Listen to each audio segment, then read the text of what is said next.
This stuff is really starting to get out of control. Yeah, look, it's even gotten down here in my base. Yeah, something needs to be done about this. Maybe me and MrTaco need to go and build our spaceship. Anyway, welcome back to CraftKingdom. This is episode 13 in the series. And yeah, we are getting pretty close to the end of the season, especially with that stuff back there behind me. So I think in this episode, me and MrTaco are going to build our spaceship to escape this place. And then I'm going to also finish the train. And that'll pretty much be it for this episode. I'll probably also do something else with Extrenex's castle. But other than that, that's pretty much all that we're going to be doing this episode. So yeah, let's go ahead and let's get into it. Okay, so I'm going to go ahead and start out with meeting up with MrTaco so we can figure out this spaceship. Because we need to get out of here. This stuff is going to just keep getting worse. And once again, we don't really know how to fix it yet, or how to stop it. So we're just going to leave and not have to deal with it again. Hello, MrTaco. Hello. Alright, I can see it's spread a bit more at your base. Yeah, a little bit, but it's mainly stopped here. Well, let me I'll break out the whole another real quick. So, it did spread. I added more skulk back here. It spread to it, but it's not spreading down. It's just spreading on the skulk that's already. So I don't think that's that big of a problem. But I'm still trying to figure out what it's doing down here. Like, it's just kind of stopped here. Like, yeah, it's stopped here. Then it's at my base. Yeah, it popped up at your base, right, yeah. Unless... I mean, when it did arrive at my base, it did, like, come up the wall. I wonder if it's, like, going through the ground. Yeah, that's probably what it's doing. Yeah. Because... seeing as we're trying to find a way to get rid of it, it'd probably want to hide from us as much as it can, so... That makes sense. Spreading underground. I wonder how far it's spread. I mean, it would have had to spread all the way to my base, which means it's probably realistically could be at Ender Destroyer's base too. And the shop. Maybe. Yeah, Past the shop. Sure. I mean, who knows how far it could be? It could literally just occupy the whole. You saw how rapidly it grows. Yeah. How quickly that stuff grows, so it could easily be, like, past everyone's base. But anyway, yeah, so speaking of this, we need to get out of here. Yeah, because we obviously haven't figured out how to contain it. And who knows if we'll be what point this will be at once we find a way to contain it, so. Yeah, I've been taking a lot of time off working on my base and trying to figure out how to do this stuff. Nothing's working. Nothing. Yeah. I tried obsidian again. I even tried a little bit of netherite, but it just took that. Yeah, well, so much for that. Yeah, also, when I was here looking for you, a creeper blew up. You can tell by the dirt. That seemed to get rid of it, but I mean, it's just spreading right back. Maybe it spread over the base because of that. Maybe. I mean, it was just a minute ago before I ran into you. Anyway, we should probably begin working on the spaceship. So. Yeah, where do you think we should put this at? I was thinking we have it like the launch pad for it float in the sky, because it's going to make it more difficult for the stuff to spread. Which would be very problematic. Yeah, we don't want it. That'll kind of defeat the purpose of even trying to escape if it got onto the spaceship. So maybe we can we should probably put it somewhere up high, like it's already pretty high up. So maybe we could put it somewhere near Ice Crown, not at Ice Crown, but somewhere. Maybe like over there, some ways. Like maybe where that big tower is. Oh yeah, we could put it over there by that tower. We could even use the tower. Tower's not being used. Yeah. Should we? Yeah, let's go. Let's go show it. Yeah, here it is. So we got this huge tower here. Ender Destroyer was going to use for a farm, but I think this would work extremely well for what we needed to do. Because I don't think he's going to use this anytime soon, because we co-own a farm already. Yeah, and plus, I mean, this has been here forever, and he hasn't touched it for a while, and the season is near, so. Yeah, we can totally use this. We just need to figure out, block palette, whatever. Yeah, hope we can do that in a time lapse. Yeah. Let's go ahead and hop into a time lapse.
Okie dokie, so we have it done, and I personally, the way it looks, I'm really proud of this. I think it looks pretty good. So we have our ship, boat ship, space boat. Yeah, I guess. yeah. So we have many seats. For I hope everyone comes with us. For It anyone really who suck wants if to they join stay us. here. Yeah. Yeah. We got this them. book here. It's full of locations for Definitely where we not should an go enchantment to. table. Yeah, no, that's not it. It's yeah, it's not. We put a different book on it. Yeah, We repurposed it. We got captain's seat. Yeah. Oh yeah, and a little deck back here. Yeah, we got a little area for storage. We got some materials that we can use to repair the ship if needs be. Yep. And if I head back here, you can see the ship is titled Light on the Head Out. Because that is in fact what we're doing. So, not even. We're going to see how. And of course, to top it off, we put the dragon head on the front. Yes, yeah, no, that's the main part of the ship. If that wasn't there, the ship would not. Yeah, it's what makes it fly. It eats air, which then the ship blows out the back of it. It's so hungry that it just sucks in air constantly. And then it blows it out the back, and that's how it propels us. So there's your lesson on ship mechanics. That's how you make spaceship. You feed them. So if you work at NASA or SpaceX or something, that you're doing it all wrong. This is how you should make a spaceship. Yeah, I don't know what. Because there is 100% air in space. Yep, that's very valid. That's a plot hole. That's a big plot hole. We should have come up. Yeah. So now what? Are we done here? Well, so we're done. Yep, I think next episode or soon, some point, once it gets bad enough, we head out. Yeah, I wanna finish up, or at least get as much done as I can. Because this thing, it's not gonna. And I'd like to finish my train track, which I can't see because it's at a distance now. Oh, here. Which I probably should be able to get finished this episode. I think everyone else has some stuff to finish up too, so we should have, I guess, enough time. Given the rate of which it's spreading, it's only spread out of group base for now. Yeah, but who knows how long it'll be before Ender Destroyer and Extrenex report it growing at their base. Yeah, and then shopping district too. I wouldn't be surprised if I went back there and found it even more populated than it was before. This makes out grew, a lot. Yep. All right then, MrTaco. I guess I will see you then when it's time to leave. All right. Goodbye. Goodbye. Okie dokie. So now that that's finished, I think it's time we move on to the train. But yeah, all that's left of the train is just to decorate the track, which I have been in between episodes, just been gathering some wood because I am going to use dark oak wood to outline the bridge and stuff, and then I'll add some other decorative bits on it too. And then that's what should be it for the train track. So let's go ahead and get into a time lapse of this.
Okie dokie, so I have a very nice looking bridge, if I do say so myself. And of course, pretty much the entire train track has these dark oak outlines on it, or at least on the bridge parts. And then of course I did this one fancy because this one was a good length for it. It wasn't too insanely long, and it wasn't too short. So I decided to do the biggest design, as I guess, on this bridge. And then on a few of these smaller bridges over here, I just did kind of a, using the same palette, but just a very smaller design. The guardrails, not that they're necessary on a train track, but they still make it look nice. And on the longer sections, I just kind of left it bare because this video was starting to take a while, so I didn't really have time to fit in doing too much decoration on these. Anyway, let's return back to my base because I still have to do the stations before the trains are done. What the? I come back through my portal and once again the stuff is grown. Yeah, it's like just going to the nether. Wait, like it's trying to do something with the nether. I haven't seen it on the other side. I don't know. Luckily we do have an escape plan, so once it gets too out of control, we are ready to leave. So let's go ahead and set up these stations. Okie dokie. So I have it set up now, so you just simply, when you're riding in, you'll of course come along and hit the station, and then you press the go button, hold your arrow this way, and you will take off this way. And I left this little arrow here just to make sure that the person riding it knows which way they're supposed to go. So now I just need to go and set this up at the rest of the stations. Okay, so I got all the stations set up. Of course, it is up to whoever owns that station to decorate it how they like. But other than that, I think is the train done. So, of course, there's one last thing to do is take it for a test ride just to make sure there's no like missing redstone torches or gaps in the track. So let's go ahead and let's do that now.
And we are arriving back at our base.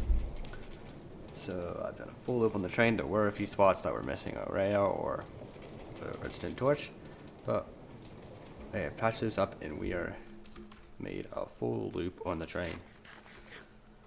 So that is that project complete.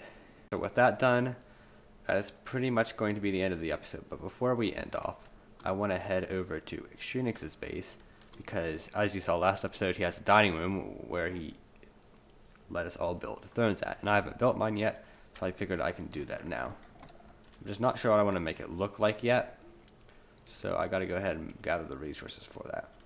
So I'll go off camera and gather resources, and then I will go over to his base and build the throne.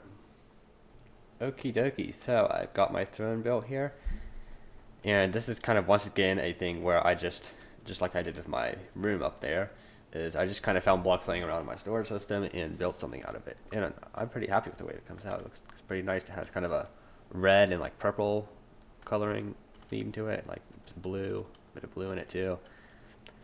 And yeah, I'm pretty happy with the way it came out.